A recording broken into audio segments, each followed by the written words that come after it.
नमस्कार, आप देख रहे हैं न्यूज़ नेशन। मैं हूं आपके साथ रोमिता और आज इस डिजिटल प्लेटफॉर्म पर हम विधानसभा चुनाव की खबरों को लेकर डिस्कस करने वाले हैं। नमस्कार, आपके साथ मैं लक्ष्मी उपाध्याय। निश्चित तौर पर विधानसभा चुनाव जो आने वाले राज्यों में होने वाले हैं, महाराष्ट्र हो, चाहे झारखंड हो, चाहे यूपी में उपचुनाव हो। अब चर्चा इस बात की हो रही है कि क्या इंडिया गठबंधन में सब कुछ ऑल इज वेल नहीं है। क्योंकि हरियाणा जब से कांग्रेस पार्टी हारी है रोमिता, कहीं ना कहीं स्टेट लेवल पर जो बार्गेनिंग का जो पावर थी वो कम होती हुई नजर आ रही है। बिल्कुल। चाहे वो आप महाराष्ट्र की बात करें, चाहे आप झारखंड की बात करें और चाहे आप यूपी में उपचुनाव की बात करें, जो कि अखिलेश यादव ने बिना बातचीत के लिए अपने 6 कैंडिडेट पहले ही उतार दिए। बिल्कुल, देखिए जिस तरीके से लोकसभा चुनाव के बाद 99 सीटें कांग्रेस के खाते में आई थी, उसके बाद एक मोमेंटम बना था कि कांग्रेस जो है वो एक बड़े भाई की भूमिका में नजर आ रही है उस गठबंधन में। लेकिन जिस तरीके से हरियाणा में कांग्रेस जो कि ओवर कॉन्फिडेंट थी हरियाणा को लेकर, और कांग्रेस की तरफ से कई ऐसे नेता हैं जिसमें भूपेंद्र सिंह हुड्डा, दीपेंद्र सिंह हुड्डा की तरफ से ताल ठोकी जा रही थी, करारी हार मिली है।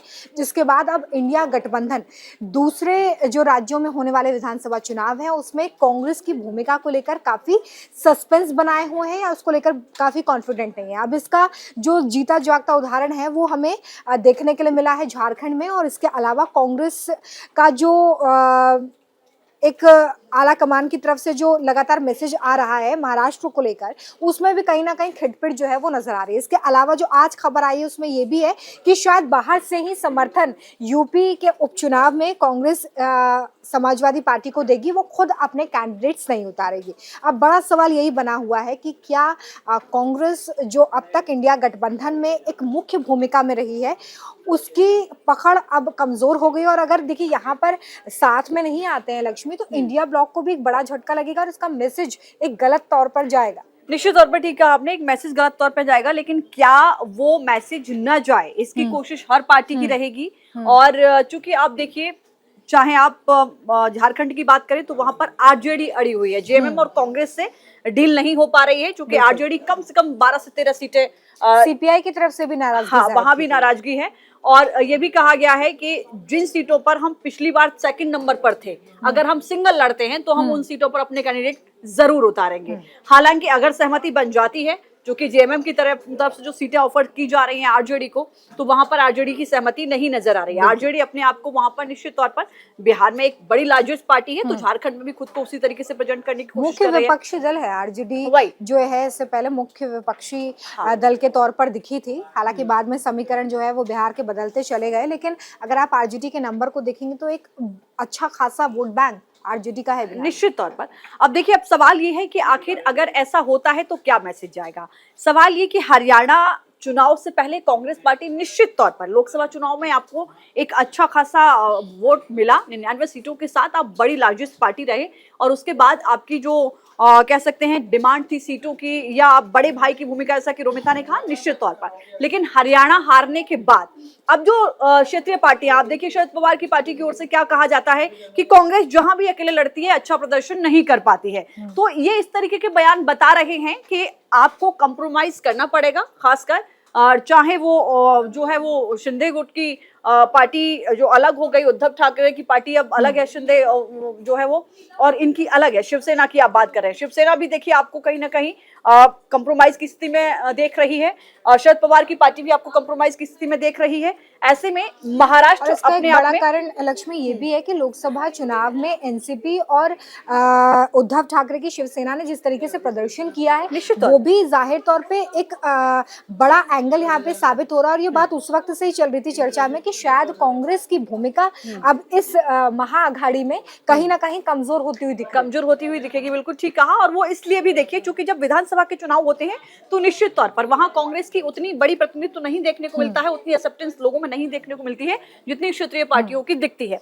अब सवाल रोमिता ये भी है कि यूपी का उपचुनाव की आपने जिक्र किया, अखिलेश यादव ने जो 2 सीटें ऑफर की थी कांग्रेस पार्टी को, गाजियाबाद और अलीगढ़ की, खैर उन दोनों ही सीटों पर कोई बहुत ज्यादा वर्चस्व कांग्रेस पार्टी का नहीं है।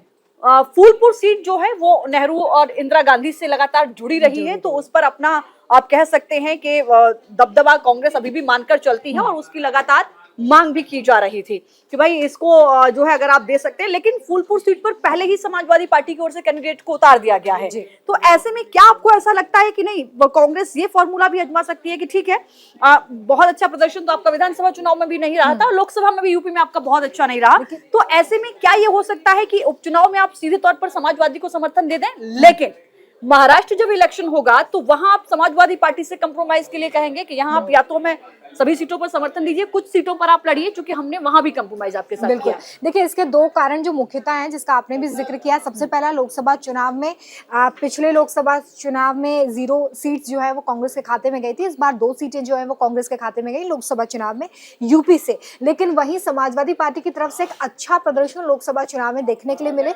अगर आप टैली को देखेंगे तो लोकसभा चुनाव में अगर कांग्रेस के बाद आप किसी की सीटें सबसे ज्यादा देखेंगे तो वो समाजवादी पार्टी है। तो ऐसे में समाजवादी पार्टी अब वहां पर वैसे ही वॉक ओवर लिए हुए है। अब जो विधानसभा जो उपचुनाव हो रहे हैं उसमें जाहिर तौर पे समाजवादी पार्टी के पास पहले से एक ग्राउंड तैयार है कि हमने लोकसभा चुनाव में अच्छा प्रदर्शन किया है और इसलिए हमारा पूरा हक बनता है। और दूसरी बात ये होती है कि हर सीट पे समीकरण काफी अलग होता है, उस सीट पर वोट बैंक काफी अलग होता है और इसी के हिसाब से राजनीतिक पार्टियां जब गठबंधन करती हैं तो उसके हिसाब से वहां पर कैंडिडेट उतारा जाता है कि अगर आपकी पार्टी वहां पर ज्यादा मजबूत है तो आप कैंडिडेट उतार लीजिए। लेकिन क्योंकि कांग्रेस का वहां पर कोई खास असर दिखा नहीं है, आप ये सोचिए कि 80 विधानसभा सीटें वहां पर थी और उसमें भी कांग्रेस अच्छा प्रदर्शन कर नहीं आई और इसके माफ कीजिए 80 लोकसभा सीटें थी, उसमें दो सीटें सिर्फ लेकर आई। तो जाहिर तौर पे ये बताता है कि एक अच्छा खासा वर्चस्व समाजवादी पार्टी का है, ना कि कांग्रेस का। अब यहाँ पर अब बाहर से अगर कांग्रेस समर्थन देती है तो जाहिर तौर पे महाराष्ट्र में वो ये चाहेगी कि समाजवादी पार्टी अपने कैंडिडेट्स को कम सीटों पर उतारे और बाहर से कांग्रेस को समर्थन दे ताकि कांग्रेस के पास एक अच्छा नंबर आ सके। लेकिन देखना यही होगा कि वहां पर अखिलेश यादव इस फॉर्मूले के लिए मानते हैं या नहीं मानते। और अगर नहीं मानते हैं तो इंडिया ब्लॉक की जो बिखराव की खबरें शुरू से आती रही हैं वो एक बार फिर से चरम पर पहुंची और उसका नतीजा देखिए हमने हरियाणा में देखा है। आम आदमी पार्टी अलग लड़ी, कांग्रेस अलग लड़ी, आपस में सहमति नहीं बन पाई आप में, तो उसका असर कहीं ना कहीं देखिए जब बिखराव के साथ आप लड़ते हैं तो उसका असर आपको दिखता है और जब आप एक साथ लड़ते हैं तो उसका असर भी आपको दिखता है। वोटों का पोलराइजेशन होता है। तो ऐसे में जब वोट बढ़ता है तो निश्चित तौर पर कहा यही जाता है कि फायदा तो बीजेपी को ही होगा। तो ऐसे में सवाल ये कि एक मैसेज न जाए। हालांकि देखिए हम जब क्षेत्रीय दलों की बात करते हैं तो आरजेडी की ओर से ये कहा जा रहा है कि हम एन वक्त तक कोशिश करेंगे। आरजेडी भी ये कह रही है झारखंड में कि हम एन वक्त तक कोशिश करेंगे, कोई नेगेटिव मैसेज न जाए, कोई बिखराव ना हो। लेकिन अगर ऐसी कोई स्थिति बनती है 2014 और 19 में जहां पार्टी सेकंड नंबर पर रही है वहां पर जो है हम अपने कैंडिडेट को उतार सकते हैं। अन्यथा अगर गठबंधन की बात की जाती है तो यहाँ मिनिमम जो सूत्रों के हवाले से खबरें हैं वो ये है कि मिनिमम 12 से 13 सीटें यहाँ पर आरजेडी भी चाहती है। यूपी चुनाव के जो रिजल्ट आएंगे रोमिता, मुझे लगता है उपचुनाव के जो रिजल्ट आएंगे वो भी समाजवादी पार्टी को कहीं ना कहीं ये तय करने में बड़ी भूमिका निभाएंगे कि महाराष्ट्र में सपा का रुख क्या रह सकता है। बिल्कुल।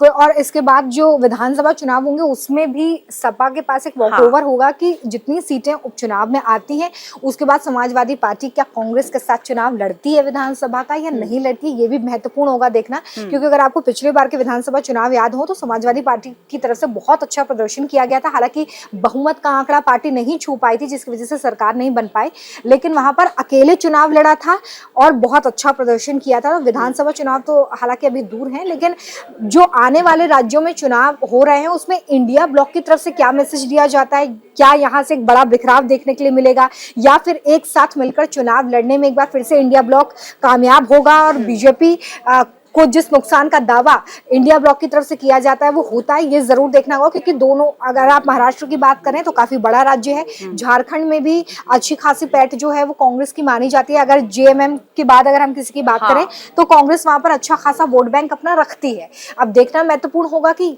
हरियाणा हारने के बाद क्या कांग्रेस इन राज्यों में रिवाइव कर पाती है, क्या लोकसभा चुनाव में जिस तरह का प्रदर्शन रहा है उसे रिपीट कर पाती है, सवाल है। निश्चित तौर पर इस पर रहेगी नजर। फिलहाल के लिए इतना ही, नमस्कार।